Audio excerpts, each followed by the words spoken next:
So இந்த nature கன்சர்வேஷனுங்கிறது வந்து everybody has to do something. On பேப்பரில் மட்டும் நான் சொல்லிட்டு நமக்கு வாஸ்க்கு வந்து நம்ம ஃபோட்டோ கொடுத்துட்டு போனோம்னா நடக்காது.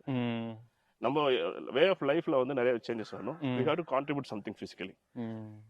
பசுமை புரட்சியில் உங்களுடைய நோக்கம் தான் என்ன சார்? உங்களுடைய இலக்கு எதை நோக்கி போயிட்டு இருக்கு? அடுத்தலாம் என்ன? புரட்சிங்கிறத தாண்டி இது அதாவது ஹியூமன் எவல்யூஷன் பார்த்தீங்கன்னா அதாவது எர்த்தோட ஏஜ் 4.5 பில்லியன் இயர்ஸ் சொல்லுவோம். ஹியூமனோட ஸ்பேஸ் பார்த்தீங்கன்னா அதாவது வந்து ஏப்ல இருந்தே 10,000 இயர்ஸ் தான். எவால்வ்டு நாகரிக மனிதன் வந்து 4000 வருஷம் தான் நம்ம கிட்ட இருக்கிறோம். நம்மளோட காலம் இடத்துல இருக்கிறது வந்து ஒரு 60 வயசு 70 வயசு ஒரு பேட்ச் தான். பட் அதுக்கு வந்து திரும்ப பூமியை வாழவே தகுதி இல்லாமல் விட்டு போயிடுறோம். கரெக்ட்.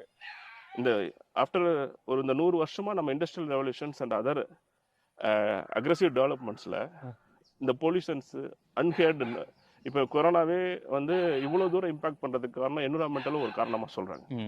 லாக்டவுன் இருந்தப்ப நமக்கு வந்து ரெயின்ஃபால் கரெக்டாக இருந்துச்சுங்கிற ஒரு ஸ்டடியும் இருக்குது. ஈவன்